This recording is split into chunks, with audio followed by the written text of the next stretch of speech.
Okay, I guess we're live now. This thing isn't showing me the chat, which is a problem because I was pretty much counting on that. Oh boy. See, I get myself in hot water here doing this without Rick. I do most of the stuff myself. I'm going to have to open up another window.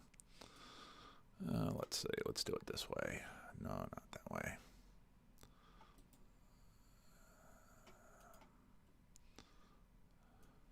I wanted to, I said this is kind of like a thief in the night because it sort of comments on comments. I was looking through the comments and a couple of things were pretty cool. So I thought I'd just get on and then let you guys respond live. But now I can't see my live chat, which OBS nicely, maybe views will have it docs, chat. Really? Oh, there we go. There we go. Good. Okay, good. Figuring it out. Oh, a bunch of you are here. How's your Tuesday? Well, I was going to make the comment that all the homeless folks are under the shelter and all the ladies are in the coffee break room, and I had to do a little saying, "Oh, he's okay. So the ladies didn't worry about the homeless guys. One of the ladies is so funny. She says to me, "I just wanted to know if he was single," and so I said to her, "Does that look like an upgrade to you?" She's hilarious. I'll tell you, a lot of pastors pastor churches with a lot of senior citizens, and quite frankly, it's an absolutely wonderful thing to do.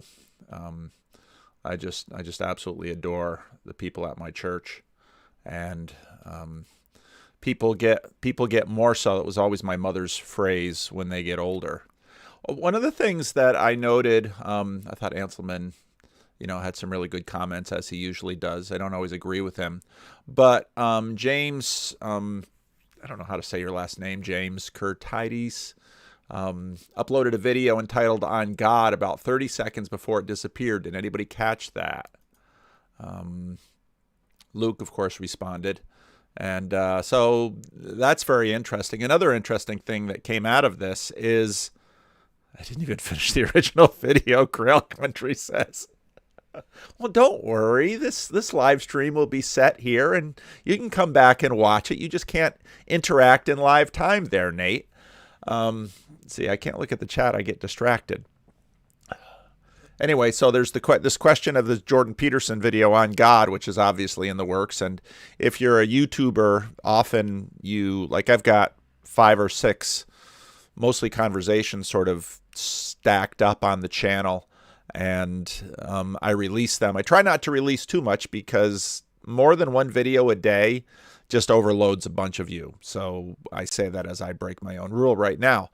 So yeah, we'll see what Peterson does. But what I said in this video, and I wrote a Substack today, which was very much along the same lines. So what I often do in the morning is that's not the Substack, that's Twitter. What I often do in the morning is I sit down on Twitter and I think, okay, what's in the video that I just released today? And then I sit down and I try and make a Twitter summary of it, because there are a lot of people out there who just don't have time to watch a lot of video or listen to a lot of video. And so then they get frustrated with the channel because I put out so much content. So then that's part of the reason that I started the Substack, because I sit down on Twitter and I try to get a sense of, okay, what did I say in the video? But I never remember it completely, and in fact, I don't try, because the Substack is sort of then the talk to the tick of the video. So I think through the video, but then I write the Substack, and the Substack is fairly short. So if someone doesn't have time to watch my videos, they can just go right to the Substack and check out the Substack. So I wrote one, Jordan Peterson remains the unauthorized exorcist. Peterson reliably confuses watchers as he tries to overhaul science beyond modernity and save the sovereign individual. And yes, Nate, I did read your comment on the sovereign individual.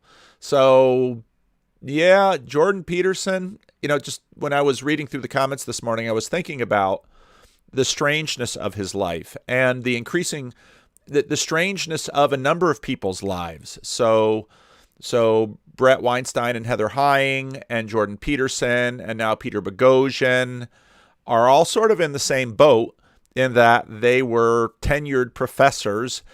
I don't know if Peter Boghossian was tenured or not, but their academic career has been derailed by their political thought, let's say.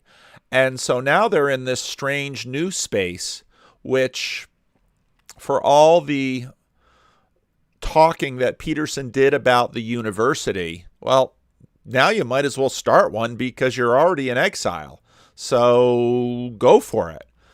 But also the fact that he continues to work on this question of God. And so then part of the question I have, well, in the Substack that I wrote yesterday, I don't put out anywhere near as many Substacks as I put videos.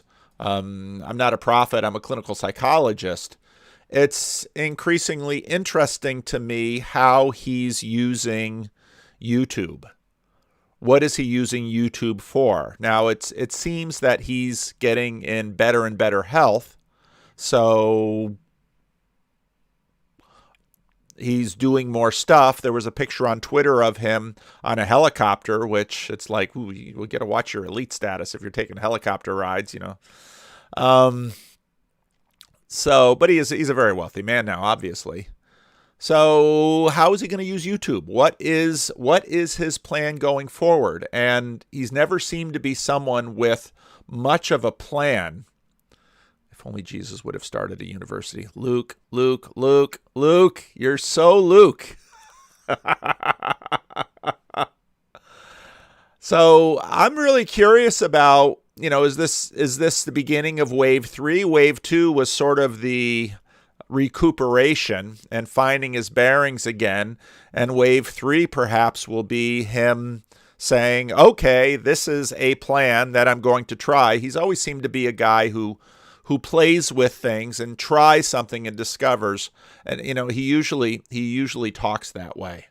So let me just scan the chat here. When do you sleep? I sleep at night. Yes, Luke, you made it. We certainly would have missed you. Peterson is obviously a prophet. No, he's an exorcist. If you think about everything that I've talked about in terms of spirits, I think exorcist is sort of the best way to describe what Peterson has done through his videos.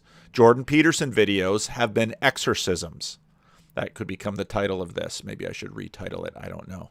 But I think that's true. I think Jordan Peterson videos have become exorcisms. Isn't Brett and others of the IDW embarking on an online university project? I think I don't know. That's right. They do have some relationship with that. Maybe they will. They're certainly backing into it. How much university can social media? Let me slow myself down. How much will social media disrupt the university? That's sort of a big thing. All right, but I said I was going to talk about questions here. So the on God question, that video, that was an interesting thing. What were some of the interesting comments that I saw? I'm not going to get into some of the meatier comments just because I can't think that focused in a live stream, at least not yet. Yeah, Grim Grizz, everybody subscribe to his channel. Oh, yeah, Philip. Phil Nickerson. Now, Phil caught my attention when he started going through all of the archives. Now, if you don't have your own YouTube channel, you go to YouTube Studio, and then when you go to Studio, so this is the second most popular of my last 10 videos. The most popular of my last 10 videos was Big Eva. That was really interesting to me. A little bit more popular than Jordan Peterson. For a long time, Jordan Peterson was just, the most popular thing I could put out. Now he isn't so much. And I don't know if that means the composition of people who are currently watching my videos has changed, or the composition of, or sort of the zeitgeist has changed and Peterson has receded. I think a lot about these questions because, again, the analytics are sort of addictive. And then when here you go to comments, Phil Nickerson caught my attention because, most of the time I just go through comments serially. YouTube excludes the things I haven't responded to because YouTube is trying to get me to stay on YouTube and keep you all here. So Phil Nickerson was going through a bunch of the old Convo videos, which I thought was really cool, and I really appreciated it. And then just recently, he sent me to, let's see what the algorithm has in store for me now. Oh, comments on comments. Look, it's telling me I'm live. I guess YouTube is for amnesiacs. Let's see. It's really crazy to click on all this stuff on a live internet feed. I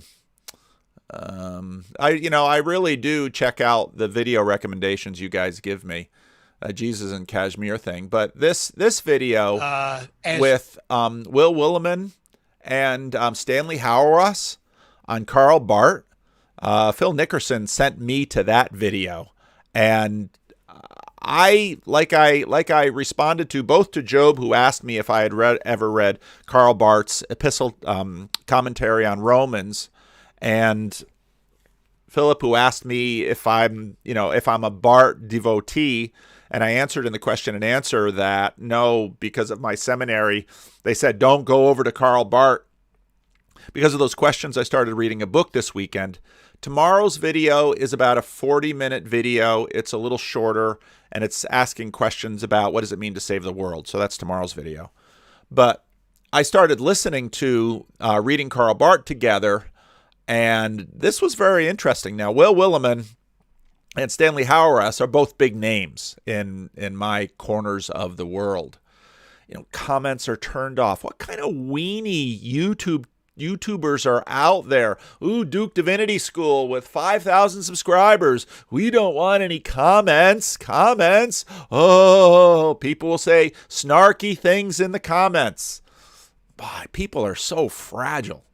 Anyway, this was really a terrific thing. And one of the things that I discovered was I knew I had some rough guesses about Barth. Basically, because I knew some things about neo-orthodoxy. I knew some things about Barth. I hadn't really read any of his books. But so then I picked up that Karl Barth, armchair theologian Karl Barth, which I mentioned either on the video today or it'll be on the video tomorrow because I recorded both of those videos yesterday. But I'm quite interested in Barth, and there was a lot of engagement between Barth and Tillich. Now, I don't like making videos that are way too theological like this because for the majority of you, Karl Barth and Paul Tillich, shrug. But then there's all the nerds of you, like the randos and the Grail Country peeps. I mean, y'all are serious philosophical, theological nerds. I mean, in a serious way.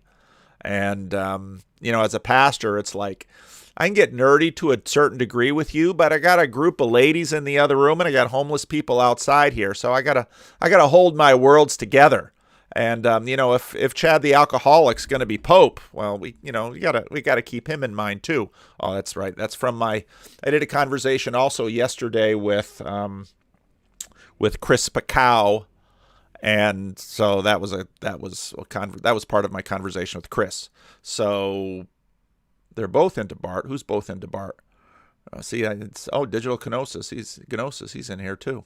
So there's a lot going on here. So and I guess I'm still trying to figure out how to use live streams because I sat down and I didn't want to do the administrative work that's piling up on my desk. And so it's like, what can I do to distract myself and completely avoid the work that I have to do, like sign a bunch of documents. I hate administrative work. I think if someone gave a pile of money to my church, the first thing I would do would be hire an administrator. And if you see my office, you know I need one. Anyway, so yeah, Bart, Tillich. I also picked up some Tillich sermon books. I got that from Jason, the conversation that I released yesterday. So I think I'll be doing some more Bart and Tillich reading lately. And I'm also reading this really fascinating book on theologians under Hitler. It's a book on, again, this was recommended in the comments too. 3 theologians that were pro-Hitler. Yeah, how could that be? And even just beginning the book, you can very easily see how,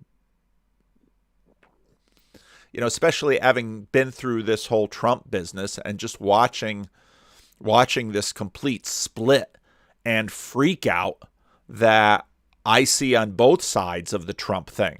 I mean, if Trump is able to do one thing, it's to promote craziness and the people who love him and the people who hate him.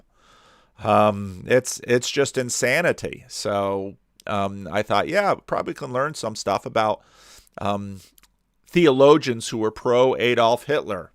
Well, part of the problem is this text is too small. Can I make this text bigger in this little window? Because my eyes aren't what they're used to. I am getting older. No, that doesn't work. Hang on. I know it's really bad form to get up out of the chair during a live stream because it's sort of like dead radio, but here goes.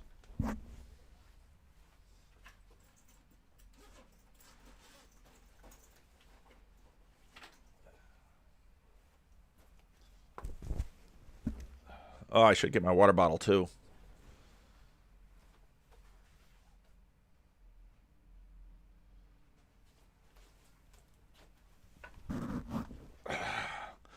So, I am 58 years old and I have managed to live so far without getting glasses. But when the text gets really small, all right, okay, let's look into. The other thing I wanted to talk about, the YouTube algorithm. So, well, yesterday I got a whole bunch of Clean Like a Pro videos, and I thought it was some washover from my sister's channel. My sister, Ann Clay, the Primitive Home, has a YouTube channel, and she, unlike me, is trying to grow her following. Not doing crazy stuff like Thief in the Night live stream videos. But out of the blue, I get this kitty owl video. And, I thought it was hilarious. I loved it.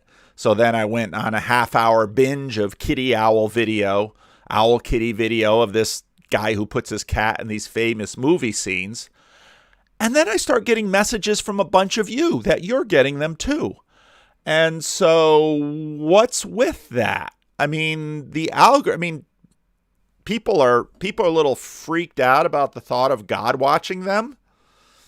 We're all going to be increasingly freaked out about Google watching us. I have an Android TV, and I was having a Zoom call with my mother and my sister and my brother-in-law last night, and my wife was sitting on the couch next to me, and my mother said something on the Zoom call, and the TV turns itself on, and Google searches what my mother just said, and it's like, I have to unplug this TV. So I'm curious too. I mean, how many of you got Owl Kitty videos, and what's that about? Is it because we're all sharing the same profile, and so the algorithm is always throwing things at us to figure out, well, if we can get Vanderklay to kick on it, or Christian Golden, or if we can get, Luke is a very selective eater. If it doesn't have personalism in it, if it doesn't have panentheism in it, Luke's like, nope, I don't want any. So, all right. Those are random thoughts. Okay, now I did not, Chad. I did not. Okay, let's go all the way back to the beginning and look at this nonsense. When do you sleep? At night. What are your thoughts on woke left, woke right? I don't know. Haven't thought about it. I'll have to wait for it there on your channel, Mr. Fragmented Dude Person. Isn't Brett and the IDW embarking on an online university project, University of Austin? That'll be very interesting to see.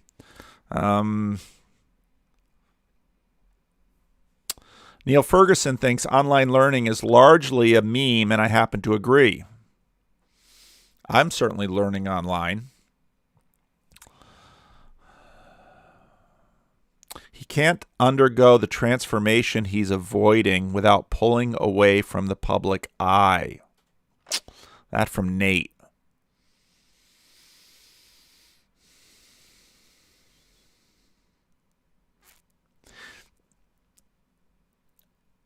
Because I'm low status, almost everything I can say to you, but every now and then someone, some insider somewhere will send me a message, and then I have to sort of put on my pastoral hat.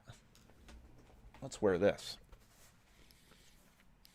I have to put on my pastoral hat and not say things. So I really love your comment, Nate.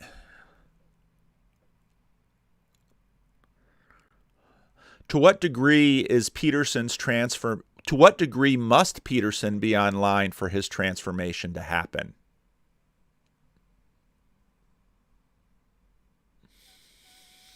I don't know. Meaningful, positive changes that have happened to me in this little corner have been personal and intimate. I'm such a troll. I've got a wicked troll in my Consciousness Congress, Luke. You just got to be careful with your comments. Jordan Peterson maybe started it, but he was a spiritual catalyst because it has all been real change. And that's my point about the unauthorized exorcist. Jordan Peterson as exorcist, I think, is the best word for him. He, via videos, exorcised a whole generation of young men. I think that's he broke a spiritual hold on these young men, and he didn't even know he was doing it. Or maybe he did. I don't know. Phil's here. Click your own live stream. Yep, there we go. For Grizz. Yep. Check out Peter Rollins yet? You know, between you and Jess, it's like Peter Rollins this, Peter Rollins that. And so every time I try to listen to Peter Rollins, it just hasn't gotten to me. Here's the thing about colonizing someone. Colonizing people takes time. And you learn this with respect to evangelism. One of the things about Karl Barth, a very big Calvinist. Listening to Williman and Hauerwas talk about Barth, very, he's a Reformed pastor, very big Calvinist. Anyway, so colonizing, this is the Spirit's work. And if I ever, in the words of Grim Grizz, get a crush on Peter Rollins, it'll happen in its time.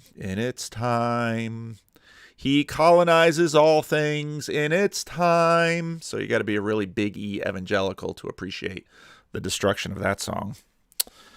Check out Esoterica. It sounds like my wife wouldn't like it. Bart meets Bulgakov in Geneva. Hint. Yeah, I know, Nate, you guys have this real thing. You guys move so fast and so deep. It's hard for me to keep up with y'all. But yeah, Nate, you and I gotta talk. We gotta set up a time. I know artists who turn off comments because their videos to encourage the audience to actually listen to their music. Yeah, but this is a seminary being a weenie. That's my opinion. I may be wrong. I'm teaching Sunday school to middle schoolers and have no idea what I'm doing. Send help. Tell lots of stories.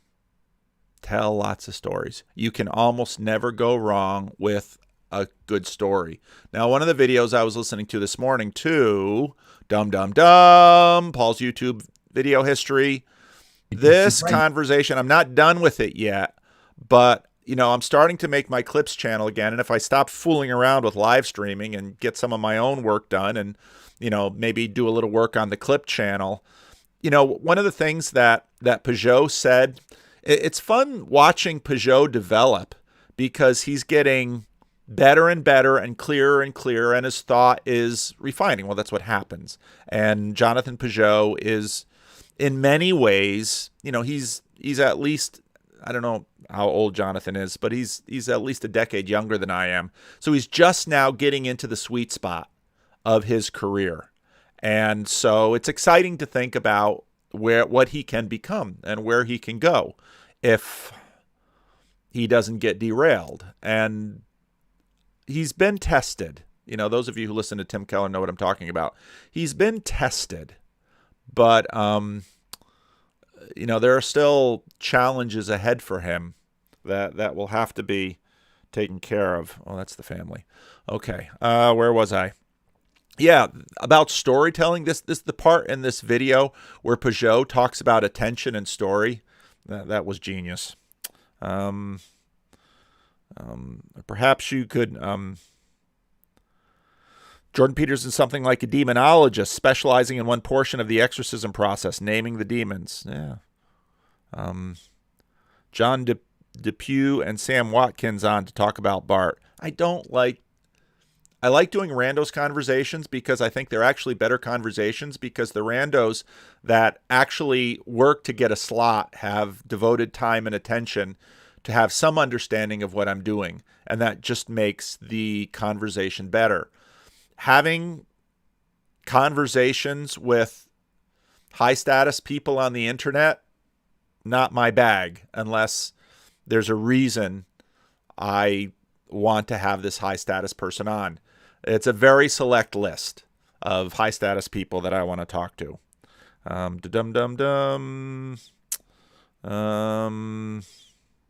Yeah. Digital Gnosis, not banned from the YouTube chat. There you go.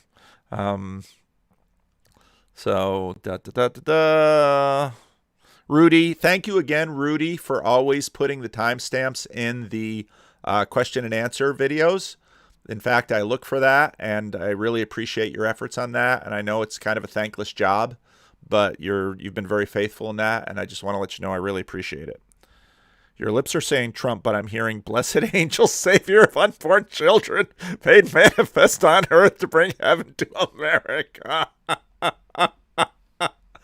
Oh, shoot, I lost it. That was genius, Golden. That was genius. Oh, shucks. Did I lose it? Crap. That was genius. I'll have to find it later when the thing comes up. I always get those TikTok girl shorts. I don't know if I want to, Nate, I don't know if I want to see you in TikTok girl shorts. Not a good look. Way too 1970s. University of Austin is a meme university. Oh. Have you ever had a chat with a Catholic worker? No. Would I? Sure. I mean, as long as they're low status and they have some awareness of what I'm doing. I get emails from, for a while I was getting emails from the Philippines, this organization that you could, if you had a little podcast and you wanted to get on a bigger podcast, you hire these Filipinos to go around sending emails to probably podcasts larger than yours and figuring out if you could get on the chat. And so then I always send them the link to my randos thing and say, okay, you want to talk with me? Get in the lottery. James Frazee, got to teach, but I wish I could be learning instead. James Frazee, I love James. I feel so bad about my local meetup. I gotta sit down and put the stuff on a calendar, because if I don't calendar it, it doesn't happen, and I feel really guilty about that. So, seeds can be planted online, but growth not online. I think there's a lot of truth to that, Luke. Hey, Petri, the hat. Yeah, I like the hat. I was really just thinking about this before signing on here. Colonizing. Is that a flaming poop emoji, Luke? I don't know. New hat. This is my rain hat. I wear this in the rain because my Calvinist God in his infinite wisdom has seen to take away my hair. Now, you can fight about that if that's God number one or God number two, but the hat's good for now. Randall's going to influence on PVK paintball for Jesus. That's right. Peter likes the hat. Luke doesn't like the hat. One of the other two Nates here. Good. Sheldrake is awesome, Luke. Sheldrake's an interesting cat. I really like Sheldrake, but there's only so many hours in a day and only so many videos that you can watch. So maybe this is good enough for now. I've gotten to the bottom of the chat. Unless you have a question you're dying to ask me, and this is your chance because I've got my glasses on. Is he wearing the hat to channel fishermen? Fishers of men. Ho ho. You know, if Freddie were here, he'd sing the song. It's that kind of random word association that makes life complete. So, yeah, this was another experimental live stream. Let me know if you're getting any more Owl Kitty videos, because I want to know. Let me know if you have any more thoughts about the God video that was and wasn't. You know, I should probably have James on the channel too. There's a bunch of you guys. So I had the Third Lobe Quartet. I did that video. I had Chris Pacow. Did a conversation with him yesterday. He's at work right now. And that was a good conversation. That'll be coming out on the channel. The guy with the fallen earth creationism, he gave me the green light, and he put together a website for his fallen earth creationism. That's coming out at some point. I don't have any rando slots this week, partly because some of the people that have already committed to could only do it during when I usually do the rando slot. So for that reason, maybe I'm having a little bit of extra live stream and some extra Q&A. Okay. I think we're done here, unless there's something someone absolutely must drop in the chat. Any question I must answer. Anyway, loving the comments on this Jordan Peterson video. It's interesting. The world is fun. Praise God. It's an interesting place. How do we get Rick Rando? Oh, I keep telling Rick, you know, Rick does not want to do a conversation. That's not Rick's style. Rick likes being behind the scenes. Rick likes making it work. Rick likes getting things done, but Rick likes to try to get me to be a better YouTuber. But Rick does not want to come on, and he is in one of the videos. You can go back through the archives and find Rick in a video. So he is back there. I get most Warhammer or 40K since I listened to that one about, okay, chicken or bacon. So yesterday I walked into the kitchen and my daughter was cooking bacon. Bacon colonized me hard. So this morning, after I posted my Substack and my Twitter stream, I went into the kitchen and I cooked me some bacon, and it was delicious. I realized I often have been just having a protein shake for breakfast because otherwise I get too old and too fat, and so then I've always been a big breakfast eater, but then bacon, baby. And also when we have the coffee break ladies here on Tuesday mornings now, things are coming to life now after COVID more and more. And we have the coffee break ladies. These ladies feed me like sugar and sugary stuff. And so I've decided it's okay on Tuesday mornings to have myself a good breakfast, because those ladies are going to put some sugar in me, and it's better to have the protein and the fat in there first. It would give the channel a boost, Rick. Hook up with some delicious tacos. Are you going to stream Fortnite or Minecraft at some point? I would stream Civilization, because that's the only computer game I play with any reliability. But I'm not particularly good at it because I enjoy playing it. And when I play with my son Jared, it's always Russia versus America, because he has or Germany versus America, because he has a crazy land army that's just going to clean my clock. But then I'm over on another continent and he can't get at me because of my ships and my Air Force. So that's the way it goes. All right. I think that's enough for this. Now I have to figure out how to turn this off. Thanks for joining me. Thanks for watching the videos, and I have to figure out how to turn this thing off.